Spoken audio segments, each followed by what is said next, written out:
My name is Allie, and welcome to Funny Fat Friend, a podcast about this bodacious biracial babe trying to find herself in film. Here's an update. We have been protesting here in Louisville for 162 days for justice. Again, I'll post a link to the wish list of supplies that we're in need of here for protesters and give to the Louisville Bail Fund if you're able to. And finally, let's take a deep breath, okay?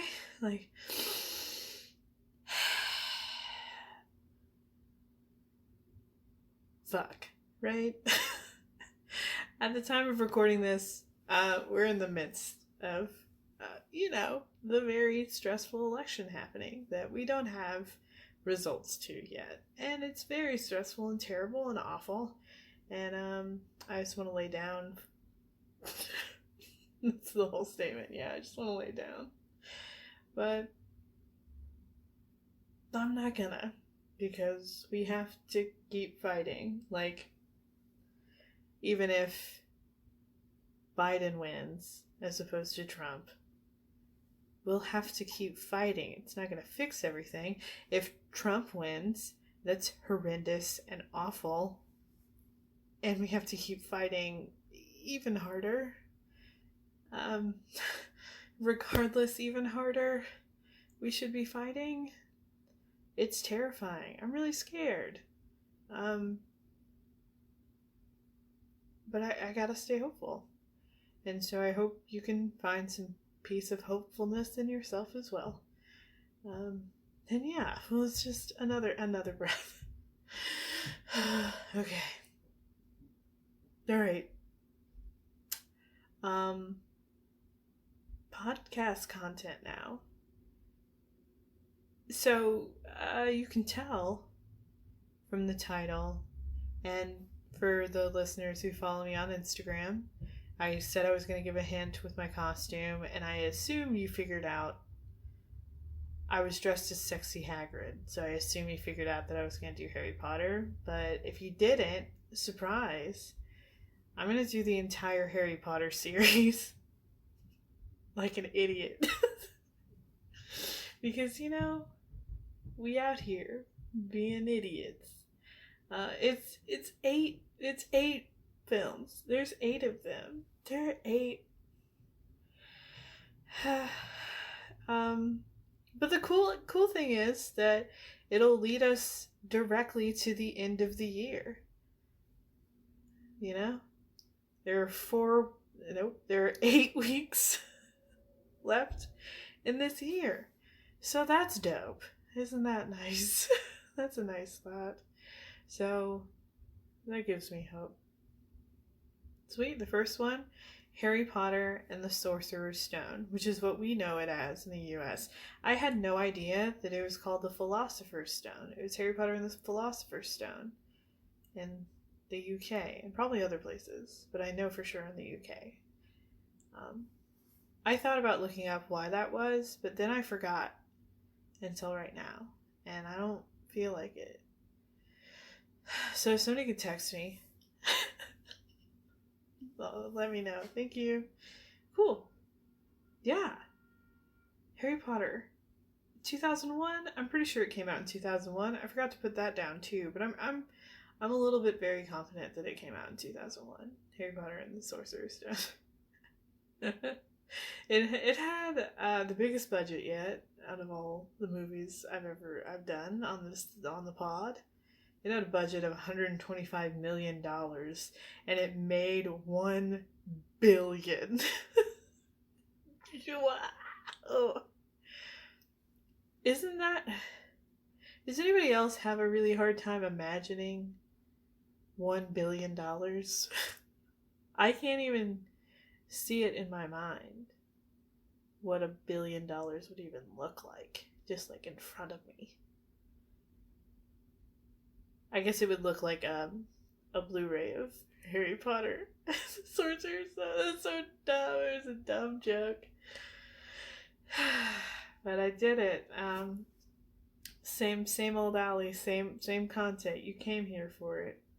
Alright, these movies are also long as a thick. This movie is over 2 hours. It's 2.5 hours. I think it actually is like 2 hours 39 minutes. Was this opening big old bitch? So yeah, I gotta stop pandering around. I'm cutting. There's gonna be stuff I'm not gonna talk about. I'm gonna glaze over a bunch of stuff that you want my hot opinions on, but I don't have time for it. All right, I don't have time. You might, and if you want to ask me about specific things that I don't talk about, hit me up. Maybe I'll answer you, or maybe I won't. All right, and that'll be the fun of it. The magical wizarding world of Allie didn't give a shit about everything that happened, so she's not going to be as in depth as usual. Yeah, cool. Let's jump into it right away. The music slaps. Get it? It is so good. Yeah, it's really phenomenal. John Williams, correct? Am I right? I think I'm right. I think I am. I might be wrong. Now I feel like I'm wrong. But I don't think I'm wrong. I think it's John Williams. See, look, mess. I gotta let it go. It does. It slaps. It's undeniable, phenomenal music that is just really good to listen to outside of the movie. Okay, cool. We see Privet Drive. It's late. Albus Dumbledore, old big old man, comes up. He's got a little, can you hear my hands? A little lighter thingy. But it's a reverse lighter. It takes all the lights out on the street. There's a cat. We see a cat shadow, and it turns into a person. Magic. We're getting 2 acts of magic. Nope, 3 acts. The music was the first act of magic. 3 acts of magic in the first, 30 seconds of the movie. So, how many $1 million do you think the first 30 seconds of the movie? Legit, dude. So much money. Okay. Cat turns into a lady. It's McGonagall. And, yeah. She's like, yo, yo, yo, what's going on? Dumbledore's like, hey girl, all the rumors that you heard, good and bad, they be true. And me is like, what? Mystery? What's afoot? Then the biggest man of all time, who I was for Halloween, Hagrid, rolls in from the sky on a motorbike. There's another $1 million right there. How did they do that? He comes in with a little bundle of joy. It's a baby. Little babe. It's an infant. And it's named Harry Potter. Whoa. And they're delivering him to his only relatives. We find out. And their names are the Dursleys. And McGonagall is like, for real? I've watched them all day. They're the worst. Maybe we shouldn't put him here. And Dumbledore's like, meh. They're the only family he has. But what? If you know they're terrible and abusive and you put them in that's fucked up. That's fucked up. And I'm not on Dumbledore's side already. He has to convince me to be on his. I'm not. Alright? I know a bunch of you are Dumbledore stands. Not on his team. I'm not Team Dumbledore right now. I'm Team McGonagall. They shouldn't have left that baby on that doorstep. It's fucked. But they do. And then we see the little baby laying there. And it's got a little lightning bolt scar. Or a italicized Z. Whatever you prefer. And then the title card comes out of his scar, which I think was another $1 million. The graphic. Cool. So what are we? We're at $5 million out of the 125. We're doing pretty good. Honestly. Well, no. It's been maybe a minute or two now. So maybe no. We're not doing that well. Money-wise. We're spending too much money already. Okay, cool. Then it's 10 years later, and we see Harry Potter is not a tot anymore. He is a... What would you call it? An adolescent? Maybe? Sure. Yeah, he's an adolescent now. And he is living under the stairs, and it is sad. We see Dudley, who is a bitch, who's a fucking round ass little bitch terrorizing Harry, and it's his birthday. So they go to the zoo as a family. The Dursleys go to the zoo and they bring Harry along. And there's a CGI snake that starts chatting with Harry. Well, okay, it doesn't really chat. It like nods at him. Yep. And the snake the snake is just in this tank habitat. And Harry is like, "Oh,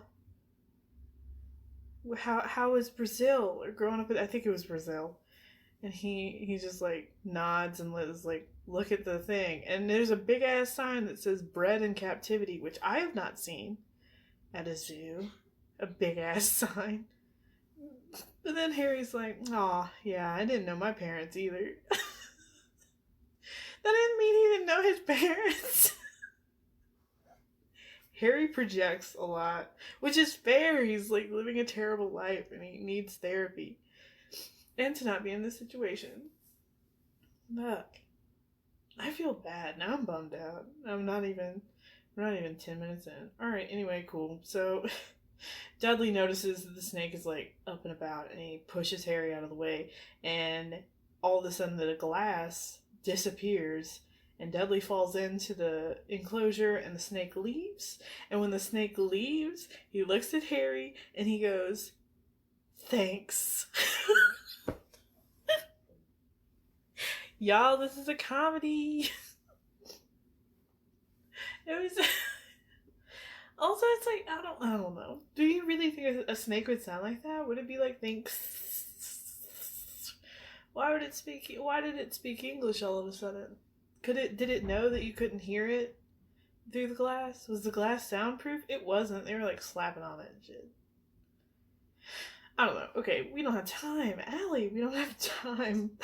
Okay, great. So Mr. Dursley looks at Harry and is like, "You did this." Because then the glass like reappears and fucking Dudley bitch is stuck inside. And Mr. Dursley just knows Harry had something to do with it. And then he like locks him in his little under the stairs room, and it's sad. Yeah. Then the next scene we see Dudley in some fresh ass duds getting ready to go to his private school, and then the mail comes and Harry gets a letter, but the Dudleys don't want him to read it because it says Hogwarts on it. And so then we're like, what's going on? He's not allowed to read? Maybe he can't read. Has he ever gotten to go to school? We have a lot of questions. But then Harry starts receiving the letters via owls, because then there's a bunch of fucking owls outside their house. And at one point, Mrs. Dursley is cracking eggs open, and each egg is filled with a fucking letter, and she is not reacting enough. That's bonkers. Like the prankery afoot? How'd they do that? What's the spell? Yeah, what is the spell? Did somebody write that down in a book and was like, "Hey, here's a spell for putting letters inside of cage-free eggs." That's I don't know. I don't know how it works. But okay, yeah, so there's a bunch of owls. And at one point, all the letters start just shooting through the fireplace, and they're everywhere. And Harry still somehow has not been able to grab one and read it. And the Dursleys are so overcome with all these letters that they decide to escape to an island with no electricity to avoid the letters. But I don't know what their long-term goal is, but it's okay. They were in a state of fright. And we find out that it's Harry's birthday because he's laying on the dirt floor and makes a little birthday cake in the dirt with some candles on it. And he blows them out in just the saddest, oh man, Daniel Radcliffe is very talented. That boy has a gift. It's so sad. Yeah. He blows out his little candles. It's like, happy birthday, Harry. Fuck.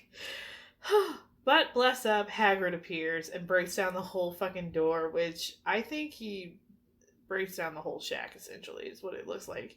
The power that comes through. And he tells the Dursleys to... he tells the Dursleys, their names are hard again. The Dursleys. He says to Mr. Dursley that he needs to dry up, you great prune. I like that, so I wrote it down. Then he gives Harry a for real cake for his birthday. It's really cute. It's very wholesome. And it says, yeah, he's like, yay, you're 11. Happy 11th birthday. And he informs Harry casually that he is a wizard. And then he's been accepted into Hogwarts. Which is a school for witchcraft and wizardry. And the Dursleys are like, nah, we ain't having that. They're the absolute worst. And say mean things. And then Dudley goes over and eats Harry's cake. And Hagrid gives him a little pigtail for it. Because he's a greedy hog. And then Hagrid kidnaps Harry, I guess. Technically, he kidnaps Harry. And they go to get him ready for Hogwarts. They go to Diagon Alley. It's spelled Diagon, but they say it Diagon Alley. That's fun. To buy his little supplies for his schools. And everybody is fawning over him, and he's like, I do not understand. Why is everybody talking to me? I am trying to process a lot of new information, and all these people want to talk to me about my dead parents. That's fucked. That's so sad. Shit. Because he also just found out that they didn't, like, die in a car accident or some shit. That they got blown the fuck up by a supervillain. Oh my god, poor Harry Potter. Damn, yeah, he's expected to get all of that new information and go stand in line and pick up books and see magic for the first time. How did Harry Potter not fully break? How did his little brain not just, like, melt? Damn. Alright, yeah, okay, so people are fawning over him at Diagon Alley, and we get to meet Professor Quirrell, and he stutters, and he's the Defense Against the Dark Arts professor. Yep. Then we see kids fawning over the Nimbus 2000 in the street, which is the fastest broom yet. We get that moment. It's a setup for later. So, I was confused, and then it comes up later, so it's going to be okay. I know if you also were confused, why did she take the time to talk about the Nimbus 2000? It's the fastest broom ever. It's like, is she sponsored by Nimbus 2000? I wish. They're the fastest broom ever. But I'm not. It's important later. It's not really that important. It's just like, I don't know. They could have cut this out. I don't know. Whatever. I also could have cut this out, but I'm not editing this. I do not have time. It's already 7 o'clock. Okay. Here we go. Nimbus 2000 happens. Yeah. Then he's like, yo, I'm broke. How am I supposed to pay for this shit? And Hagrid's like, nah, dude, you got fucking money, dude. And they go to the bank, and it's run by goblins, which I guess is a joke. I don't get it. Somebody let me know, do goblins, like, hoard gold or something? I thought that was dragons. It'd make more sense if it was run by dragons. Is it run by goblins? I don't know. So yeah, goblins. And they also stop, and Hagrid gets some little package out of another vault in the bank, and Dumbledore sent him to pick it up, and it's a mystery. And then Harry goes to get his wand at Ollivander's, and he ends up with a wand whose brother, because wands have siblings and families, I guess, the wand's brother gave him his scar. And Harry's like, who? Sir, the fuck are you talking about? And then Ollivander's all like, we don't say his name. He did great things. Terrible, but great. And I'm like, I don't think those things have to... You know? What great things did he do? Maybe I'll find out. I'm rewatching these movies for the first time since I was a kid. I watched like two of them with Sarah. Sarah watched all of these in like 2 days. Several months ago. I think it was last year at this point, just because she wanted to. And I watched like at least 1.5 out of 8 with her. But so yeah, these are all very fresh. If you haven't noticed. Okay, sorry, whatever. Right. So Harry Ollivander says that the man who cannot be named did terrible but great things. And I'm like, that's fucking sus. And then Hagrid shows back up with a little pet owl named Hedwig as his birthday present because a cake wasn't enough. And like changing his life wasn't enough because Hagrid is king. Ugh. Yeah. But then also Hagrid tells him of his past, which is that Harry's parents, James and Lily Potter, died due to a killing curse at the hands of the malevolent, and all-powerful wizard Lord Voldemort. Voldemort or Voldemort?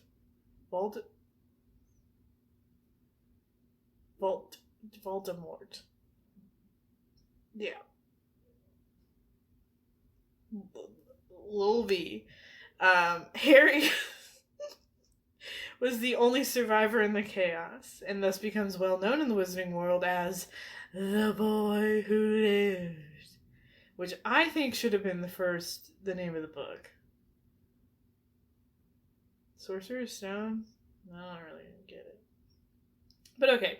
Then Harry enters King's Cross Station to board a train to Hogwarts with Hagrid, and Hagrid gives him his ticket, and he's like, what? It says platform 9 3/4 on it.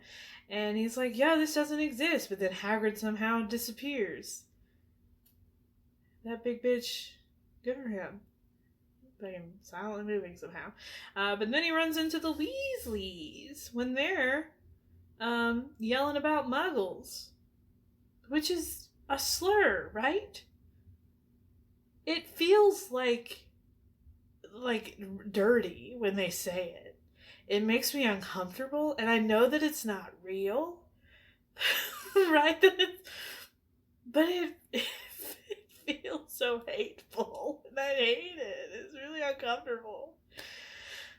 I'm gonna try to avoid saying it. I know it doesn't mean anything, but it feels gross, and I don't want to say it anymore. But they're yelling that word, and Harry recognizes it, and like goes over, and he's like, "Yo, can you help me?"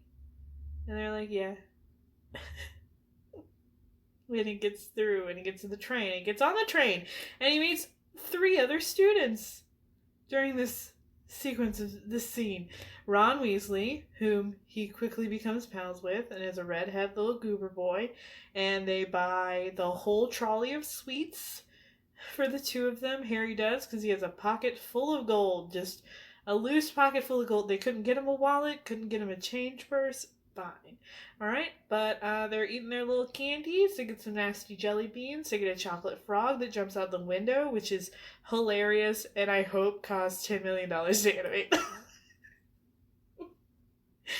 And I think it's honestly my favorite part of the movie, is the little chocolate frog jumping out the window, and it's like in midair for a moment, and then like whips by real fast. It's very Looney Tunes. I'm a big fan.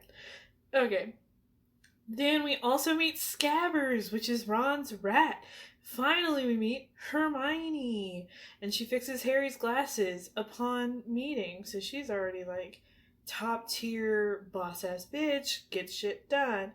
Okay, then they arrive at the school. They're assembled in the Great Hall. McGonagall explains that they gotta get sorted into one of the 4 houses. The 4 houses are House of Gryffindor, Hufflepuff,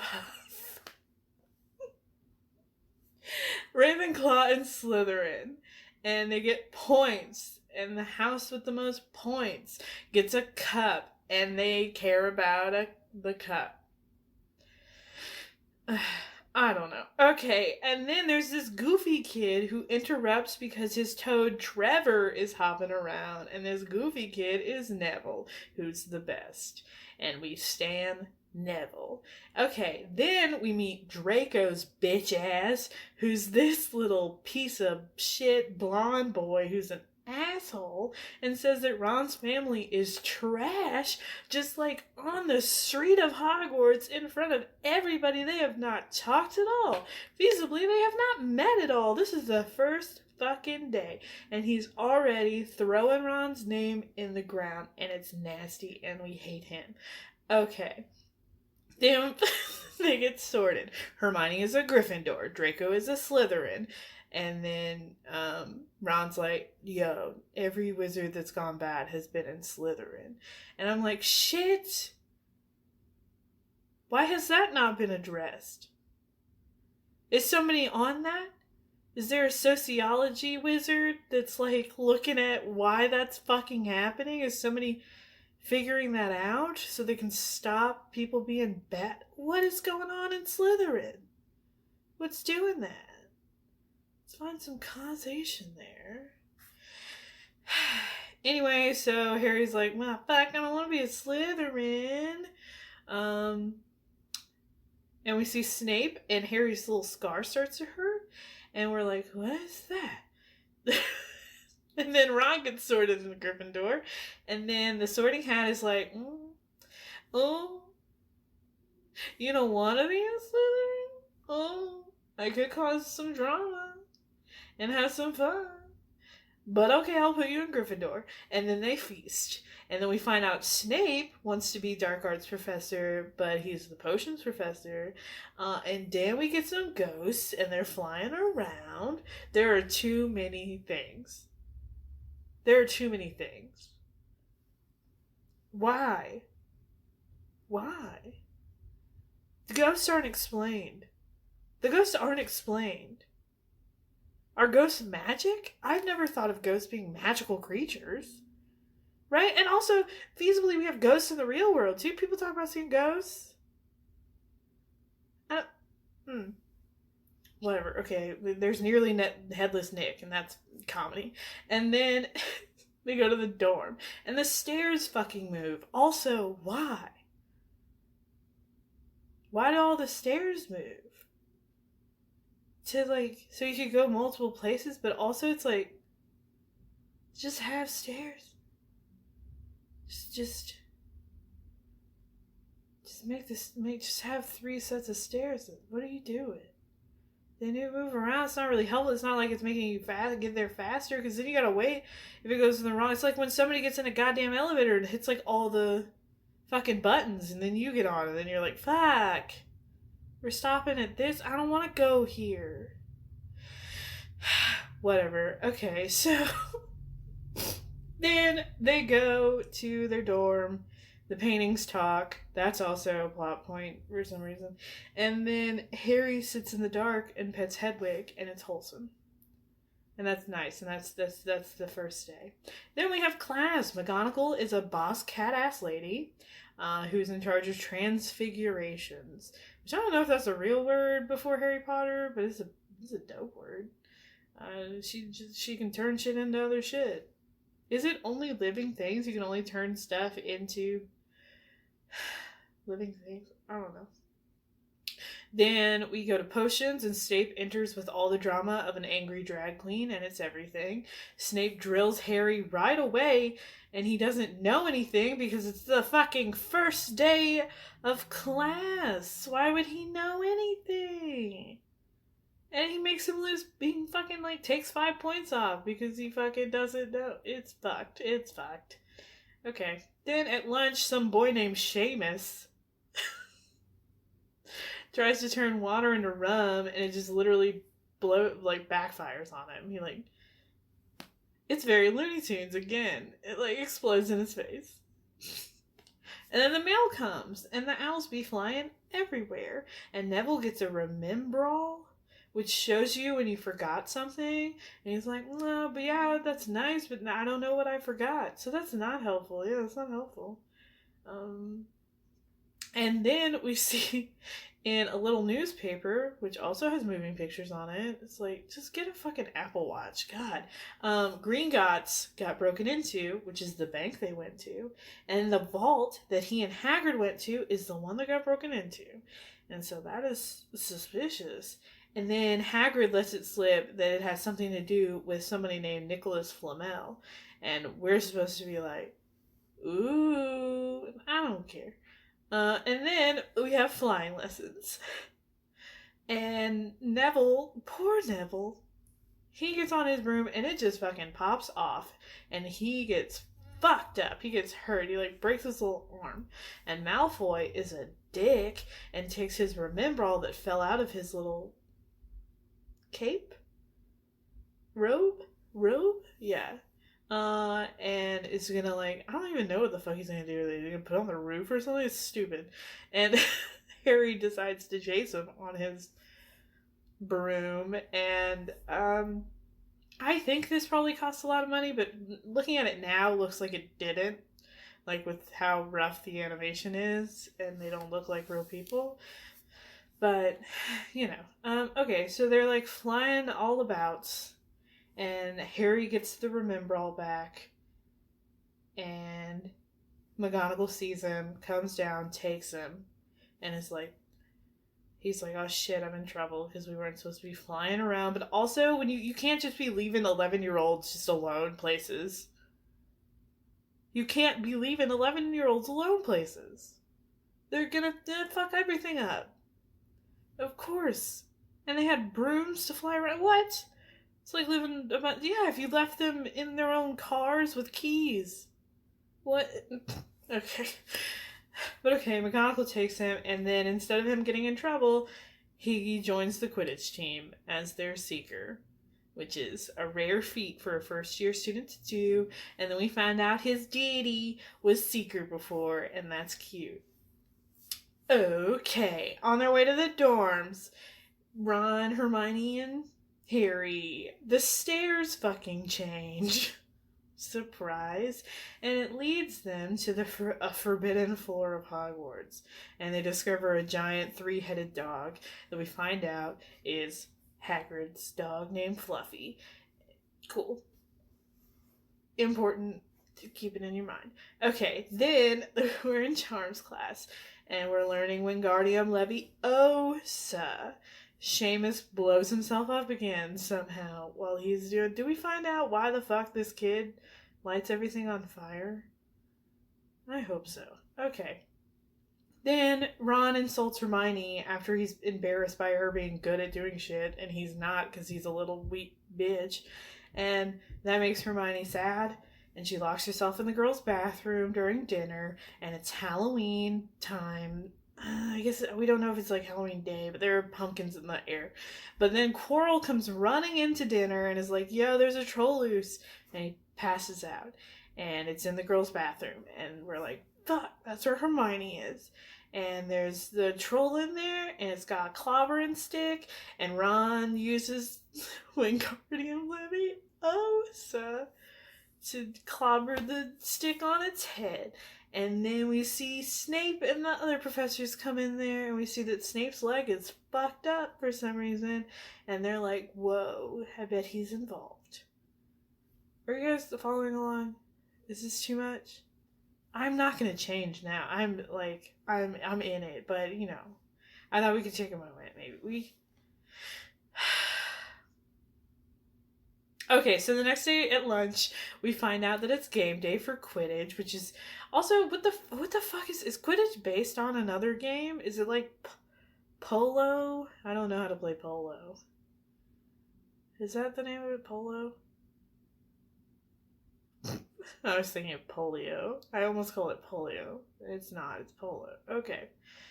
All right. So there's Quidditch. It's Quidditch game day. And someone sends Harry that fast-ass broom. You know, the Nimbus 2000. And then the camera looks at McGonagall and she like gives like a half smile, like a nod to him. Like, this bitch bought him an expensive-ass broom. He's loaded. Did she take some of his money to buy it? Homegirl, why are you buying this boy a It's okay.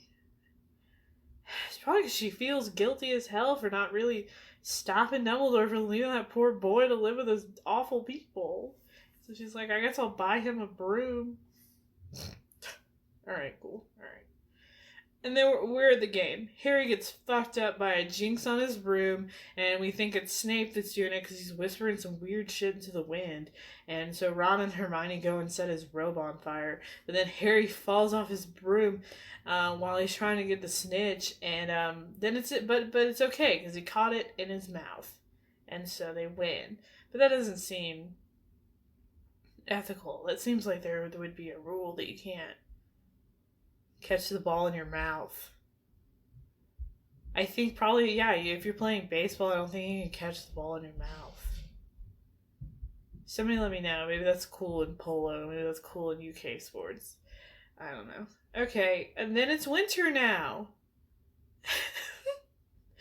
And they fucking have, and we know it's winter because, like, the scene is, like, it's just, like, there's snow on the ground and Hagrid is dragging this big-ass fucking tree, which is so fucked up because they have magic. If they have magic to put fucking letters inside chicken eggs, they can fucking haul a goddamn tree so that man doesn't have to do it in the cold. But it's they're terrible to Hagrid. But okay, Ron and Harry are alone on campus for Christmas, and Harry gets an invisibility cloak, and he uses it to explore. It's what he gets for Christmas. It just has a note on it. It was like, this was given to me, and you should have it. It's like his dad's. I don't know if we find out it's his dad's. I just assumed it was his dad's. I think we find out it was his dad's at some point. Okay. So yeah, he goes and he explores, and he finds this mirror, and that he's standing in front of it, and then his parents are with him, and he's like, what?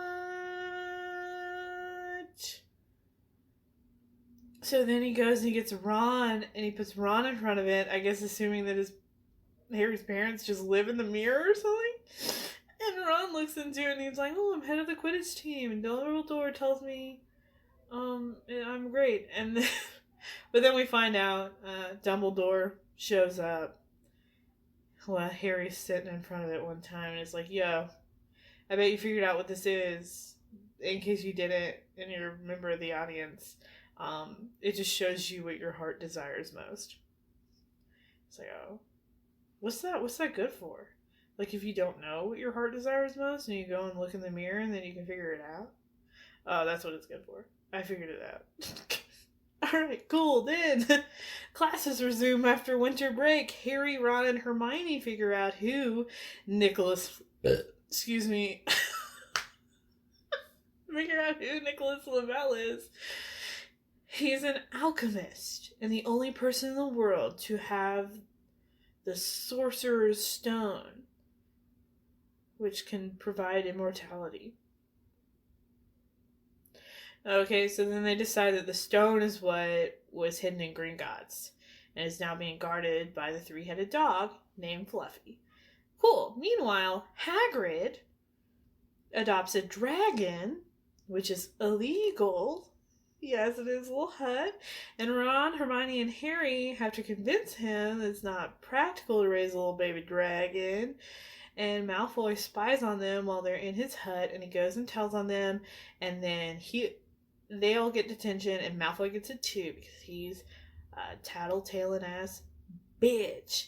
Okay, so their detention is with Hagrid in the forest at night. The forest they're not supposed to go into, which... what? Okay, so... Harry and Malfoy, like, are wandering around and get fucking, like, separated, and Harry runs into a centaur, and they see, this gross body drinking unicorn blood, like, this dead unicorn is drinking its blood, and, that's when they figure out that Voldemort, why can't I do this? Voldemort is trying to return, and that he's the one killing unicorns and drinking their blood, because it's, like, healing properties. Yeah. So, okay, and then they have exams. And after exams, Harry, Ron, and Hermione talk with Hagrid and realize that he said too much about the Sorcerer's Stone to the mysterious stranger who gave him his dragon. And they suspect that Snape is the one who's after it because he had a hurt leg and he has whispered into the wind. So, like, basically me. I hurt my knee this summer and I whisper into the wind often. Second profiling. Okay. That night they try to retrieve the stone and Neville attempts to stop them because he is just a sweet little wholesome boy trying to be like, you guys can't leave. You'll get in trouble. And we can't lose any more points because we're a team and we shouldn't be doing bad stuff. Oh. But they paralyze him. God damn, that's so fucked up. So yeah, they paralyze him so they can get past him. Oh no! And they go where Fluffy was, and they see that he is asleep. And somebody cast a spell to like play him like a lullaby. And then they get past Fluffy and they're trapped in a plant that is just like it's like quicksand, but it's a plant. Like it's like ivy, like swallowing them up. And they have to. It's called Devil's Snare, and they have to like relax, and that lets them pass through it. And then there's a room with a bunch of fucking flying keys, and they gotta get the right one. Then it's so many things. Then they have to play a life-size game of wizard chess, which what makes it wizardy is that they move on their own and they fucking obliterate the opponent pieces. And for some reason they have to get on top of the chess pieces, and Harry and Ron's really good at it, so Ron lets Harry win, but in the exchange he gets fucked the fuck up by Harry's chess piece, and so Hermione's like, it's okay, go ahead, Harry, go fucking get this stone, because we're the only three qualified people to do this in all of Hogwarts. These 3 11-year-olds. What the actual fuck? Talk to an adult! Okay. Yeah, sure. Harry goes into the Chamber of Secrets, and to his surprise, he runs into Quirrell. Not Snape. Turns out fucking Snape was trying to help him this whole time, and Quirrell reveals that Voldemort is living on the back of his fucking dome, on the back of his head. It's so gross and terrifying. And he tries to get Harry to give him the stone by using the Mirror of Erised. Erised? That's the name of the mirror that he was looking in. They saw his parents. And when he's looking in it, he finds himself holding the stone in his pocket, because Dumbledore put an enchantment on it to make that happen. Jeez. But he lies to Voldemort. And I was like, I'll have it. And Voldemort's like, boy, you got it. I'll give you your fucking parents back. And Harry's like, nah. Sorry.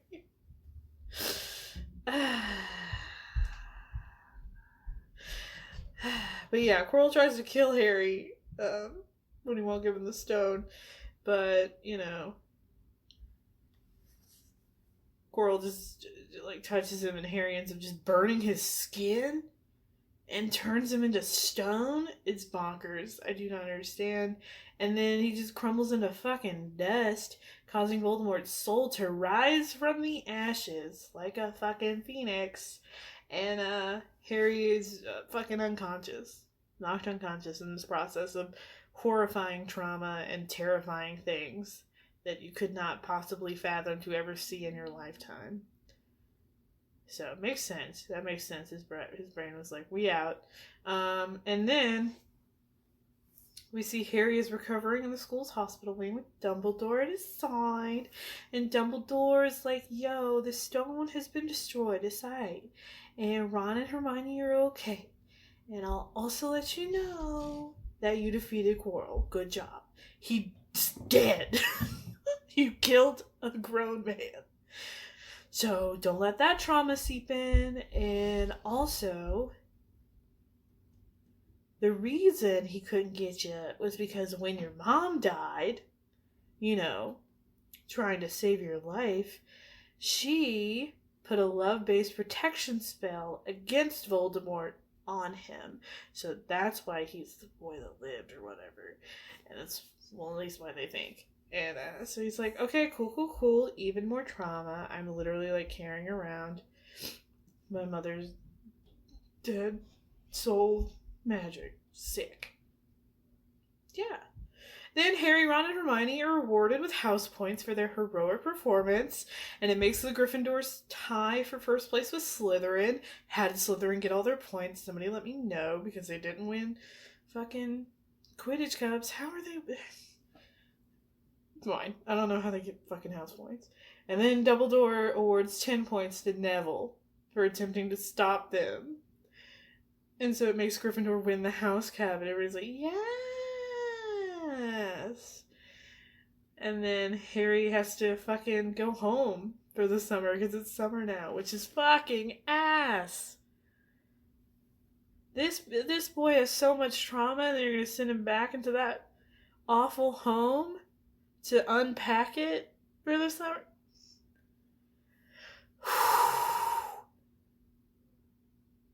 Fuck. Okay. And that's the end of the movie. We did it.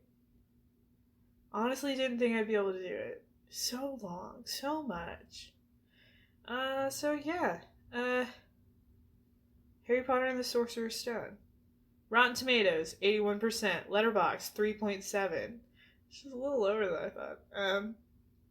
Do I relate to Harry Potter and the Sorcerer's Stone? No fucking way. What? I counted. There were 2 people of color.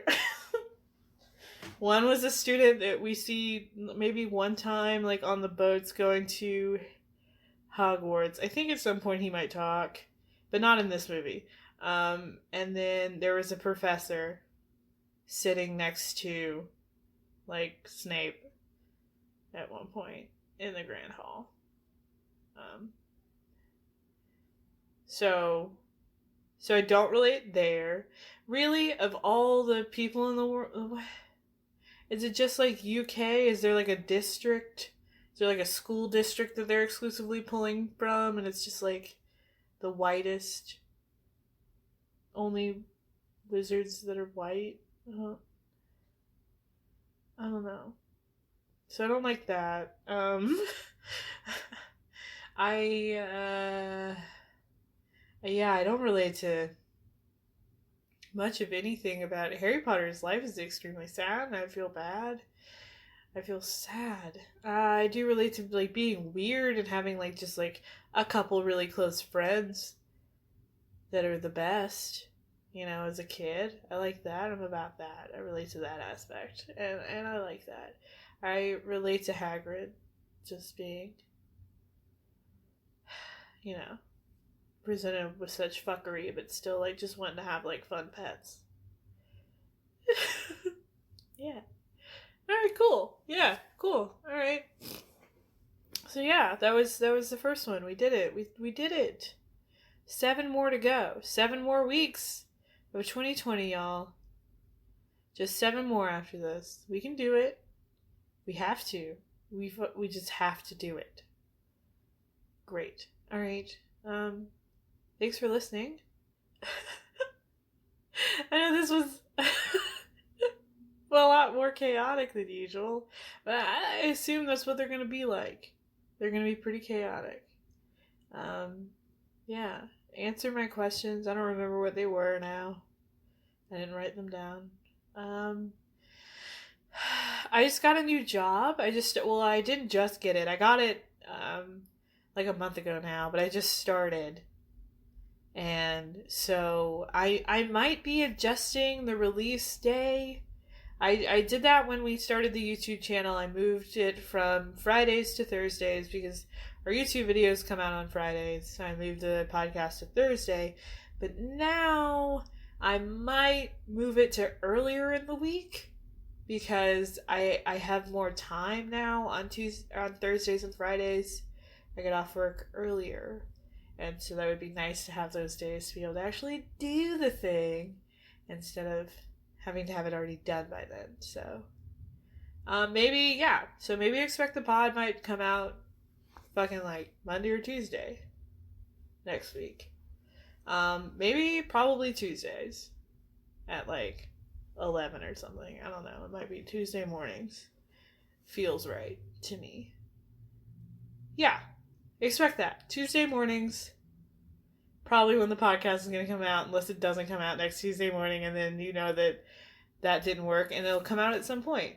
But I will be releasing them all. We're going to do it. I'm not going to fucking not do it. I'm gonna do it. I says I am, and I'm gonna.